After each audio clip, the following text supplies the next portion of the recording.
Om Namo Narayana. Welcome back. We are starting today chapter 7. Though we're only going to read just the beginning of this because it's a long chapter. So this is called The Sacrifice Performed by Daksa. Lord Shiva, being thus pacified by the words of Lord Brahma, spoke as follows in answer to Lord Brahma's request. Lord Shiva said, "My dear Father Brahma, I do not mind the offenses created by the demigods, because these demigods are childish and less intelligent. I do not take serious view of their offenses, and I have punished them only in order to right them. Since the head of Daksa has already been burned to ashes, he will have the head of a goat. The demigod known as Bhaga will be able to see his share of sacrifice through the eyes of Mitra. The demigod Purusha will be able to chew only through the teeth of his disciples, and if alone, he will have to satisfy himself by eating dough made from chickpea flour. But the demigods, who have agreed to give me my share of the sacrifice, will recover from all their injuries. Those who have had their arms cut off will have to work with the arms of Ashvini Kumara, and those whose hands were cut off will have to do their work with the hands of Pusha. The priests will also have to act in that manner.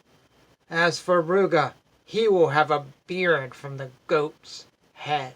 All these personalities present were very much satisfied in heart and soul upon hearing the words of Lord Shiva, who was the best among the benedictors. Thereafter Bhrigu, the chief of the great sages, invited Lord Shiva to come to the sacrificial arena. Thus the demigods, accompanied by the great sages, Lord Shiva and Lord Brahma, all went to the place where the great sacrifice was being performed. After everything was executed exactly as directed by Lord Shiva, Daksa's body was joined to the head of the animal meant to be killed in the sacrifice. When the animal's head was fixed on the body of Lord Daksa, Daksa was immediately brought to consciousness, and as he awakened from sleep, the king saw Lord Shiva standing before him. At that time, when Daksa saw Lord Shiva, who rides upon a bull, his heart, which was polluted by envy of Lord Shiva, was immediately cleansed, just as the water in a lake is cleansed by autumn rains. King Daksa wanted to offer prayers to Lord Shiva, but as he remembered the ill-fated death of his daughter Sati, his eyes filled up with tears, and in bereavement his voice choked up and he could not say anything. At this time, King Daksa, afflicted by love and affection, was very much awakened to his real senses. With great endeavor he pacified his mind, checked his feelings, and with pure consciousness began to offer prayers to Lord Shiva. He said, "My dear Lord Shiva, I have committed a great offense against you, but you are so kind, and instead of withdrawing your mercy, you have done me a great favor by punishing me. You and Lord Vishu never neglect even useless unqualified brahmanas. Why then should you neglect me, who am engaged in performing sacrifices? My dear and powerful Lord Shiva, you were created first from the mouth of Lord Brahma in order to protect the brahmanas in pursuing education, austerities, vows, and self-realization. As protector of the brahmanas, you will always protect the regulative principles they follow, just as a cow-herd boy keeps a stick in his hand to give protection to the cows.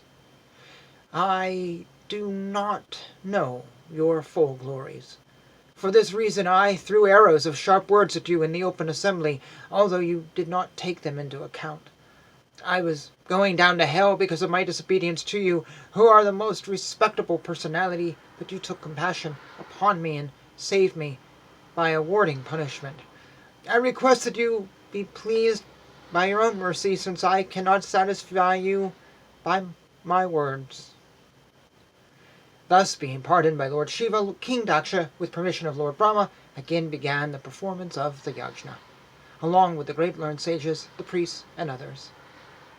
Thereafter, in order to resume the activities of sacrifice, the brahmanas first arranged to purify the sacrificial arena of the contamination caused by the touch of Virabhadra and the other ghostly followers of Lord Shiva. Then they arranged to offer into the fire the oblations known as Purodasha. We're going to pause here. It's verse 17. You heard my kitty down there chiming into the conversation. This is such a different canto than the last three. It reminds me much more of Canto 1, where we got the story of Krishna and it was touched upon his avatars. And now we have this new story that's unfolded. And I wonder if it's going to be like that.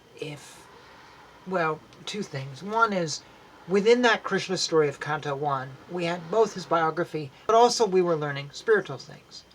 And then from there, we unfolded this story that went into the next two cantos that was just full-on theology, just hitting you with all sorts of stuff.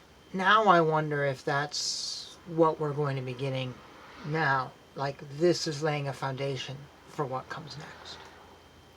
I don't know. I'm only guessing because this is a very complicated story, focused a lot on Lord Shiva, Sati, Lord Brahma, and just this new cast of players that doesn't seem to be really connected to what came before, but I don't know.